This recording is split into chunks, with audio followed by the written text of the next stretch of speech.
Exercise 6.5 question number 4 part number 3 part number 3 is a equals to 12 centimeter, c equals to 6 centimeter. Done.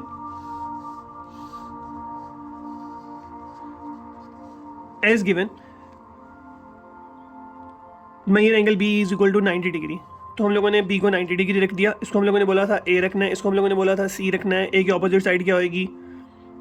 a के opposite side होगी small a which is equal to 12 centimetre. c की opposite side होगी small c which is equal to 6 centimetre. ठीक है, मुझे find करना है remaining angles and side. तो सबसे पहले मुझे एक साइड गिवन है, मैं यूज़ करता हूँ Pythagoras theorem for b, small b. मुझे फाइंड करना है, मैं इसके लिए यूज़ करता हूँ पाइथागोरस थ्योरम. तो पाइथागोरस थ्योरम क्या है मेरे पास? h का स्क्वायर इक्वल्स टू p का स्क्वायर प्लस b का स्क्वायर. डन. अब h की वैल्यू क्या है? स्मॉल b, तो मैं लिख लेता हूँ b का स्क्वायर इक्वल्स टू p की वैल्यू क्या आएगी? 12 का स्क्वायर प्लस 6 का स्क्वायर. ये बन जाएगा b का स्क्वायर इक्वल्स टू 144 प्लस 6 का स्क्वायर इज 36. b का स्क्वायर इक्वल आ जाएगा 144 प्लस 36 इज 180. ठीक है, ये बन जाएगा 180. स्क्वायर रूट लेंगे बोथ साइड्स पे. b का स्क्वायर इक्वल्स टू 180 का स्क्वायर रूट. ये बन जाएगा b equals to 6 square root 5. ठीक है, ये बन जाएगा b equals to 6 square root 5. अब मैं फाइंड करता हूँ एंगल. अब पहले वाला एंगल मैं फाइंड कर लूँगा. एंगल को फाइंड करते हैं एंगल a. ठीक है, फॉर मेजर एंगल a. अब अगर मुझे मेजर एंगल a फाइंड करना है तो मैं देखूंगा मेरे पास डाटा क्या है. अब इसके लिए मेरे पास क्या गिवन होएगा? अगर मैं इसको फाइंड कर रहा हूँ तो ये मेरे पास बन जाएगा बेस, ये बन जाएगा परपेंडिकुलर. ठीक है, तो बेस और परपेंडिकुलर पे कौन सा लगेगा?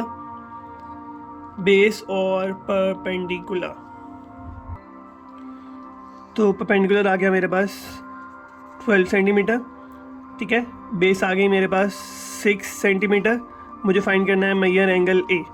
तो tan major angle a is equal to perpendicular over base, तो 12 ओवर 6. ठीक है, ये बन जाएगा tan major angle a is equal to, cutting कर लेते हैं तो ये बन जाएगा 2.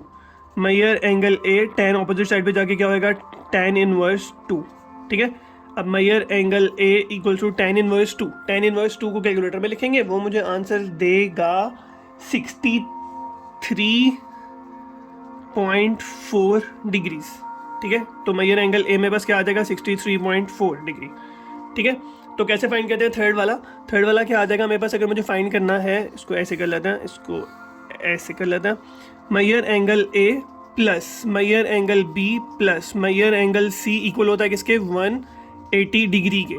ठीक है, तो मेजर एंगल ए क्या आएगा? 63.4 degree, 90 degree.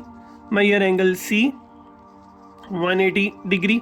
Measure angle C इस साइड पे रहने देते हैं, बाकी दोनों को ऑपोजिट साइड पे ले जाएंगे. 90 और 63.4, ये बन जाएगा 153.4 डिग्री. ठीक है, अब मेजर एंगल सी जो है वो कितना आ जाएगा? वो बन जाएगा 26.6 डिग्री. ठीक है, तो ये हम लोगों ने फाइंड कर लिया मेजर एंगल सी. डन. अब चलते हैं नेक्स्ट पार्ट पे, जो कि क्या है? Part number 4.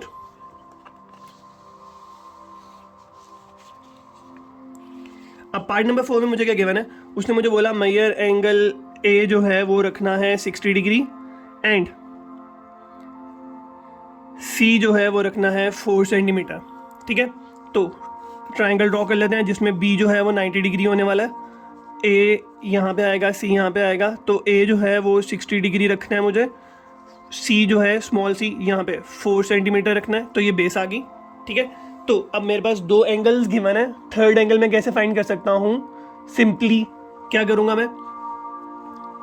Major angle A plus measure angle B plus measure angle C equal होगा किसके? 180 डिग्री के. ए कितना है? 60 degree. 90 degree. Measure angle C equal to 180 degree. ये बन जाएगा 150 degree plus measure angle C equal to 180 degree. Measure angle C equal to 180 degree minus 150 degree. Measure angle C equal to 30 degree. Calculator में value substitute करेंगे तो मेरे पास यहाँ पे आ जाएगा 30 डिग्री. ठीक है, डन. नेक्स्ट देखते हैं, नेक्स्ट मुझे क्या फाइंड करना है, मुझे फाइंड करना है, मेरे पास ये वाली साइड आ गई, एंगल आ गया 30 डिग्री। अब ये बेस है तो ये बनेगा परपेंडिकुलर स्मॉल ए, ये बनेगा हाइपोटेन्यूज स्मॉल बी, ठीक है। अब सबसे पहले देख लेते हैं, सबसे पहले मेरे पास क्या आएगा, अगर मैं इसको रख रहा हूँ तो ये बनेगा measure angle A, second part में कर रहा हूँ, मतलब क्या करने लगा हूँ मैं, करने लगा हूँ फॉर स्मॉल ए। तो मेजर एंगल ए जो है वो मेरे पास कितना है 60 डिग्री, ठीक है। बेस जो है मेरे पास वो कितनी है 4 सेंटीमीटर। परपेंडिकुलर मुझे फाइंड करना है जो कि क्या होएगा ए, ठीक है। तो फॉर्मूला क्या होता है, फॉर्मूला होता है tan major angle A equal आ जाएगा किसके, perpendicular over base, perpendicular is a, base is 4, तो tan मेजर एंगल ए बनेगा, मेजर एंगल ये कितना है मेरे पास 60, तो बन जाएगा tan 60 degree equals to A over 4। tan 60 कितना होता है √3 equals to A over 4, 4 opposite side पे चला जाएगा, बन जाएगा 4 √3 सेंटीमीटर इक्वल्स टू ए। तो ये मेरे पास आ गया ए की वैल्यू। अब फाइंड करते हैं फॉर बी। अब बी मेरे पास क्या है हाइपोटेन्यूज, ठीक। तो मेजर एंगल ए कितना था मेरे पास, मेजर एंगल ए था 60 डिग्री, बेस मेरे पास कितनी थी, बेस थी मेरे पास 4 सेंटीमीटर, ठीक है।